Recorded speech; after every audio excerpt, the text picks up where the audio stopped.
Okay, so I want to talk about the song, the lyrics. A great reminder from Aretha Franklin. This was written 52 years ago, and it is so relevant today. Think, think, think, think, think. I'm going to be talking today about your ability to think, William. So, yeah, right? Well, I have to talk to him now because apparently, according to the universe, he is my heir apparent. You have about 19 ministers about to charge to the ground with you, but they all think you're going to replace me someday as the minister here. Yes. And that wouldn't be a bad thing, but I see so many other things for you to do in this world, right? Don't you too? Yeah. He's like, yeah, thanks for nothing. So, you better think about what you're trying to do to me. First of all, let's just talk to all the victims out there. Stop it. That's my talk today about victims. No one's doing anything to you. They can't. Now, you can allow them to. You can allow things to affect you, but there really is no such thing. So think about what you're trying to do to me. I want to turn it around this way. What are you doing to yourself with your mind? What are you doing to your own life based on the way you think? How often do you think about what you're thinking about?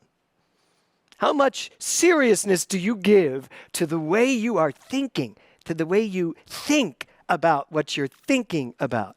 I think we way too often let ourselves just think. And we're not even thinking, by the way. You're not thinking when that happens. You're reacting. You are sucking in all the race consciousness, reacting to it, and now your life is going in the direction of whatever that crap is that you're ingesting, and you're not really thinking. So my question to you today is, how often do you think about what you're thinking about? Do you use your mind in that way? So one of the lyrics is, think, let your mind go, let yourself be free. So how often do you think in your freedom that you are freely thinking things that are not helping you? How often in your beautiful freedom do you think you are using your freedom to derail yourself? To think. Here's the thing, you're free. Freedom is our birthright. You are free to think and say and behave any way you want to. And I would fight to the death for your freedom and your right to do that. But how many times do you think possibly you are using your freedom to do things to derail yourself, to knock yourself down? That you're freely choosing to think in a way or to think about yourself in a way that's not only not helping you, but it's literally tearing you down. Just think about all the things you may have said to yourself about yourself over your lifetime. I'm not handsome enough. Well, I've never said that. I'm not, but I have many times. I'm not good enough looking. I'm too skinny. I can hear people going, yeah, that's a problem. But it is. When you're too skinny in a macho world of men with muscles, I killed myself for like 2 years getting into this huge muscle body that my agents basically said, I don't know what you think you're doing, but we can't cast you in anything now. A, because your legs are so bulbous, you can't even get off the ground practically, and your arms can't even get behind your back because my arms get big when I work out. So I thought I had to be something else, and all the things I was thinking about myself, telling myself, you're not strong enough, you're not masculine enough, you're not handsome enough, all this stuff that derailed me. And just think about it. Think about it. It derailed me, and yet I did great anyway. But what could I have done? Where would I have been? What might have happened if I had this teaching reminding me, don't think that stuff. Think about what you're thinking about. So that's what we're really here to talk about today. Freedom in that sense. Bruce Lipton says this, when you find yourself in a vicious cycle, for goodness sakes, stop pedaling. When you find yourself on a vicious cycle, for goodness sakes, stop pedaling. So the title of my talk today is, Think About It. Think about it. Now, I want you to notice that this plug is not plugged in. I think so many of us go through life unplugged from our true selves, unplugged from the truth, unplugged from the absolute, unplugged from our divine self. And therefore, we're kind of left at this mercy of anything else that's going to pull us into their energy. Your divine energy is an intuitive, wise mindset that knows who you are at all times and knows what you are seeing and what you are doing. So, I told Donia earlier, I said, because that was a hard song. That was a lot of lyrics. Yeah, and I said, the only lyric you must say correctly. And I love that she was over here. She like stopped and actually pointed out this lyric. Thank you so much. The lyric is this: people walk around every day playing games and taking scores, trying to make other people lose their minds. Well, be careful you don't lose yours. What a great, for today's world, what a great, people walk around every day playing games and taking scores, trying to make other people lose their minds. Well, be careful that you don't lose yours. So, I'm going to bring up this whole Facebook debacle, this whole conspiracy theorist thing that's going on in the world. And by the way, I want you to hear this here from me today. If you are a conspiracy theorist, I bless you, and I say you have a right to say whatever you want. And if your theories may seem like to one person a conspiracy theory, and if to the person saying it, it's the truth, who am I and who are you to tell them they shouldn't be saying it? I think freedom of speech is our most precious gift. So have at it. Say whatever you want to say. But as you all know, as many of you know, I put a post on Facebook. Just so you know, I get like 20 to 50 emails or phone calls a day about what's going on out there in social media, about all the craziness, about the people who are shaming one another, about the people that are complaining about one another, the people who are, what did somebody say to me the other day? What's that called? When bullying one another because they don't happen to believe what they believe. So I put a post online and basically said, here's the deal, folks. If you don't like what you are hearing, stop joining the conversation. You have the right to step aside, unfriend, unfollow, restrict. There's so many ways to do it. And just allow these people to be who they are. They get that. They have the right to be that. And you have the right to stop listening. You have the right to no longer participate. That is what freedom is all about. On both sides. I am trying my best to stand in the middle and honor both sides. So, unfortunately, it wasn't perceived that way by some people, but that's okay. I am not a victim, nor do I care necessarily. It's up to you to read what I said. Because basically, if you look at what I said, turn away from this conversation that's making you crazy. And I was talking to you, not to you, Donia, but to the yous of the world that this is driving crazy. I'm saying, if that's your case, unfriend, unfollow, and go back to love only. Go back to filling your mind with peace, with love. Don't put your head in the sand. Notice what's going on. But you do not have to engage in such ways that cause so much dissension. So I watched this happen, and I watched my own Facebook blow up, and I was like, oh my, what a tangled web we weave when at first we practice to make everybody happy.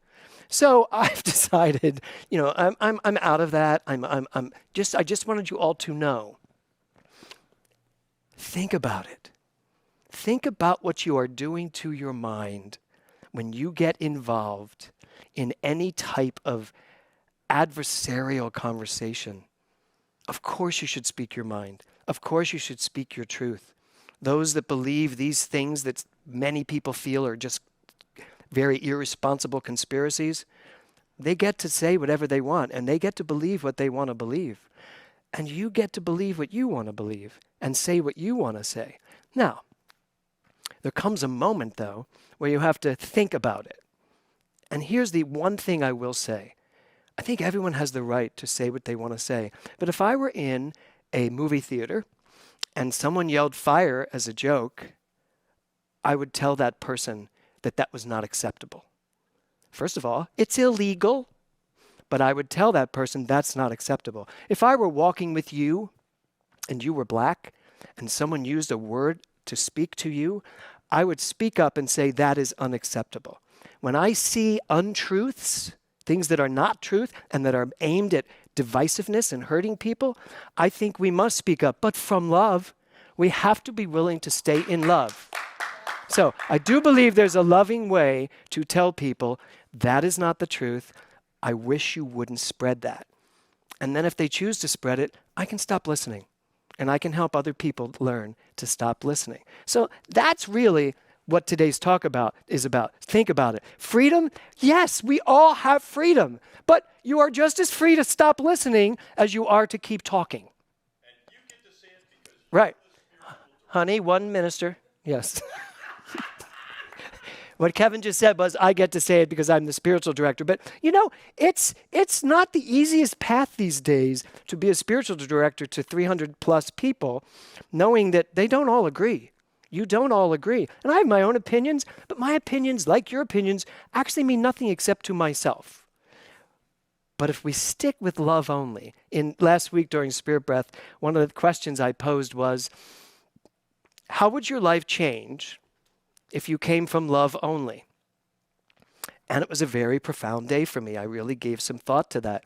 And frankly, you're going to hear this, you're going to think this is kind of odd, but one of the things I realized was if I really am coming from love only, then I have to speak truth. And I have to, as a spiritual leader, speak up when something is wrong. And I got some wonderful emails from some people that I highly respect when I posted that Facebook post, who one person wrote me and said, it's about time for me. Because I do stay very neutral. I try to stay as neutral as can be. But neutral isn't very powerful when you are actually standing in neutrality in the midst of something that needs to be addressed. So we need to address what needs to be addressed. But again, from love only, and giving everybody the right to make their own points. So Joe Dispenza said this, you cannot be free within your comfort zone. And I actually thought about that. I was not free because I wasn't saying what I saw. I was actually bound and constricted in my own comfort zone of ministry because I wasn't willing to say, that is unacceptable. You don't get to say this. Well, you do get to say it, but it's unacceptable. That doesn't work for me, and I will no longer listen. Have at it. I will no longer listen. So I read that from Joe Dispenza, and I was like, oh my God. Joe Dispenza, whenever you need it, you can find it with him, because he goes on to say, you cannot be free in your own story.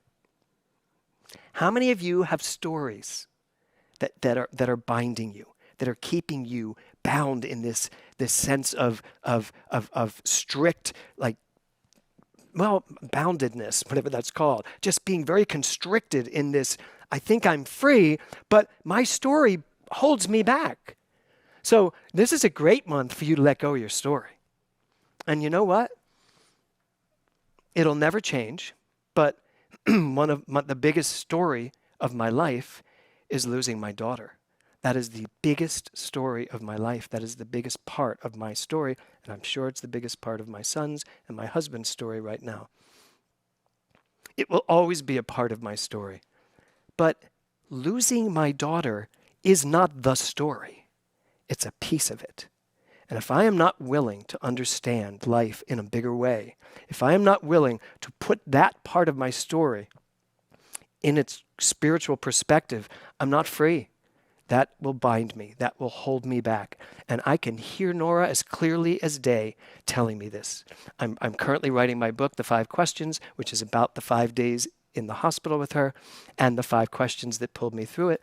And I can only tell you, going through this, it is excruciatingly emotional.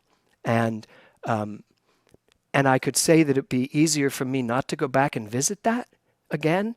I've put it away in a nice little box in my head, and I don't need to go there. but I'd be telling you a falsehood. Oh boy, did I need to go there. If I'm going to be free, as Joe Dispenza says, you cannot be free in your story. If I'm going to be free, I need to take that story, send it out into the universe, and recognize it as the piece of my life that it is, not the trajectory of my life. I have watched people who turn an incident like that into their life's journey from that point on. And I love my daughter as much as I love my son and my husband. I love them so much, my heart just, I couldn't tell you how big it is for them. And yet, I better love myself as much. And I better be willing to stand up and live my life fully, free from all of it, and free to be everything I want to be. Because frankly, that's going to be a better image for my son. That's going to be a better partner for my husband. And that's going to be a better fun time for me.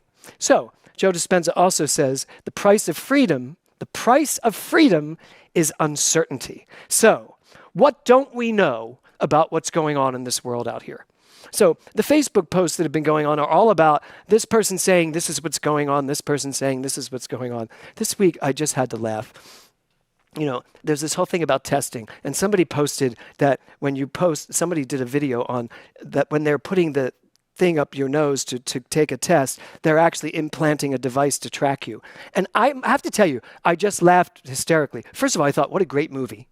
That would be a great movie to watch, although that would then scare everybody into thinking it was happening. Now, I got to tell you, I'm not saying that that's never happened. I'm not stupid enough to say, oh, I'm not looking at that. I saw it and I laughed. Over here, someone may laugh. Over here, they're not laughing.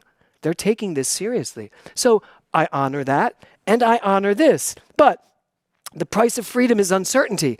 We don't know. I don't know what is really going on anywhere. But the question I had was, what don't we know about what's going on? Now let's go to, what do we know about what's going on? Because frankly, I'm not going to spend my life asking myself, what don't I know? What are they doing behind the scenes to me that I don't know about? Because I'm not a victim. I will not be a victim. And my mind, what I think with, what I use to think with, my mind is not yours to play with. My mind is free to think and know whatever I need to know. So the question becomes, what do we know about what is going on right now in the world? What do we know? I have one answer for you, that it's going to be okay. I know that. I know that. Is it going to be annoying? Yeah, it's a little annoying right now. I've had it with the mask. It's really hard to breathe with the mask on sometimes. We were in the desert. We had to go work out we worked out at the gym, which was so safe. Everything was, I barely took my hand off a piece of equipment and they were spraying it. I mean, really, it was like, wow, I feel really safe in here. But I had to work out with a mask on. And you know, when you're lifting weights with a mask on, you're like, it's really difficult. So yes, is there inconvenience? Yes, there is inconvenience. But I want to tell you something else that happened. I was walking my dogs and they're off the leash in this little park that we go to, and I'm walking my dogs, and about, I don't know, maybe 200 yards away, there was a homeless man who was sitting on a bench, and he stood up, leaned over, and excavated his nostrils onto the ground. And I was back here, and I went, and I did not have my mask with me because I wasn't walking anywhere except by myself, and I went, I'm not walking through that air. Nope, done. Dogs. And we went the other way. So I got it. I went, wait a minute.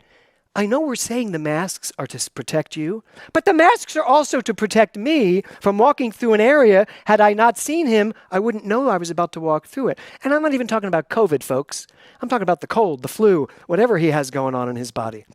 So I'm here to just say, use your minds to think about it. Think about what it is your life is right now. And more importantly, the question I asked, what do we know? It's going to be okay. We will come through this. You're going to be the generation that gets to tell this story. Think about 20 years from now, like I'll have a grandchild. Will eventually give me some grandchild, I'm assuming. And let's just say he does. Not too soon. He gives me a grandchild, right? And I'm going to be able to say, they're going to say, what's he going to call me? Grampy? Grandpa? Grandpa. Let's use Grandpa. Grandpa, what was that like back then when you all had to wear masks and all? I'll be like, oh my God. Wait till I'll do it just like that. Oh my God.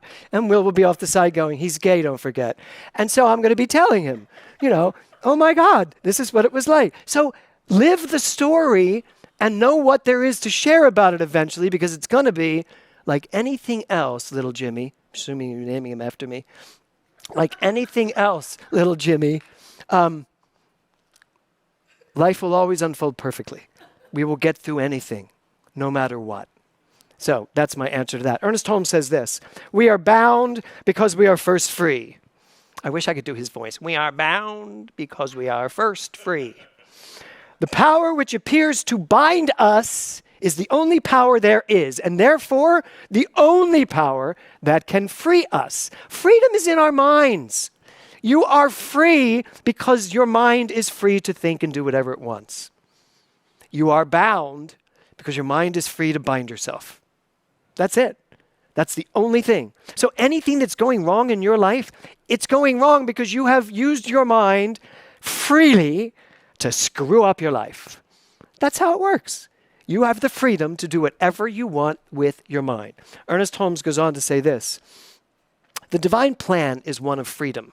Bondage is not God ordained, meaning bondage is not something that comes with the package. Bondage is something you create along the way.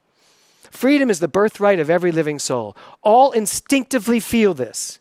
The truth points to freedom under law. I want you to all hear, because many people have been using Ernest Holmes and spiritual quotes to prove that they're free to do whatever they want to whoever they want. Not the case. Freedom under law. What that means is not the California law or the United States law or even the European Union law. No, freedom under law means you are free to do whatever you want. And know that there is a law working. That everything you put out is going to come back. Anything you are going to involve yourself in is going to affect you in some way, which is why I suggest not getting involved in things that disturb you, things that upset you. I'm not saying run away or hide. Speak your truth and move on. He says the inherent nature of man is forever expressing itself in terms of freedom. So where does that leave us today? You know, before you allow your mind to spin out of control, before your thoughts become the things of your life, before you allow your feelings to create your experience, think about it. This is the greatest tool you have, your mind. You have the capacity to think before you speak. Think about it first, not afterwards. Think about it. Because if it works this way, I believe this. Now, I believe that life always unfolds perfectly, no matter what. I believe that. Therefore, I tend to think that way, because the tendency of my thoughts follow the tendency of my beliefs. Here are my beliefs. I think this way. Because I think this way, I feel this way. I generally feel pretty good about life, even in the midst of all this stuff. Even in the hardest moments of my life, I was able to wake up in the morning and get out of bed because I believed life would unfold perfectly. I didn't know how, but I trusted it. So that's what I believe, what I think, and therefore that's how I feel. And then if we let our feelings continue to expand and evolve, we emote from those feelings. Our emotions come into play. Now let me go back to a different way. I believe that the world's out to get me. That I'm in a very precarious universe where the world is dangerous. Government's trying to control me. Everyone's out for my demise. That's the way I think. I think that way. I say what I think. There's what I'm thinking. Because I think that way, I feel this way. Because I feel this way, I let my emotions out.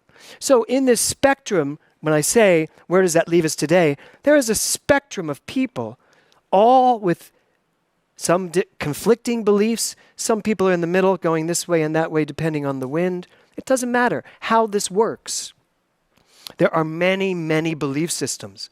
Those belief systems are causing thoughts to be put all over the place, Facebook, Twitter, wherever they're going. And those thoughts are going to spur that thing in you that causes your emotions to rile up. But if you thought about it beforehand, And if you knew who you were beforehand, detonated, not detonated. You have undetonated.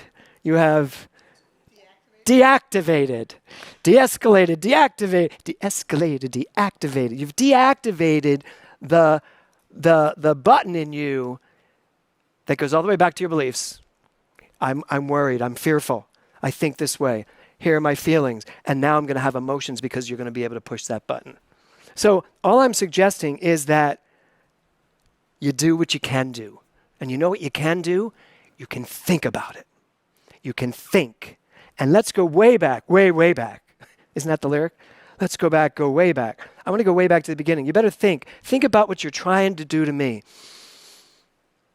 My whole talk today has been, it's funny, as we were driving here, Kevin said, you are going to talk positive today, right? And I turned to him and I went, as opposed to when I get up here and get depressing with you?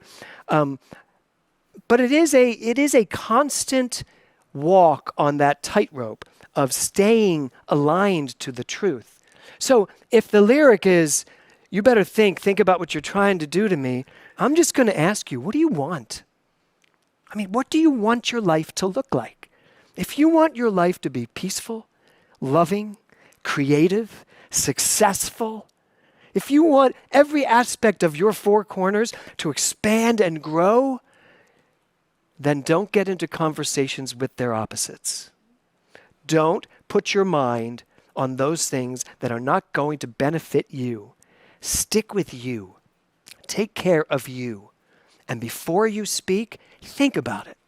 And if you find that you're ready to say something that you know is not in your best interest, hunt down that belief from whence that thought came and really give it some thought. Think about it. Because you have the greatest gift right there at your fingertips, at your mental tips. You have a mind that can think. You have an intelligence and an intuitive wisdom that knows beyond the facts. Let that be your guiding light. And most importantly, think about it. Namaste.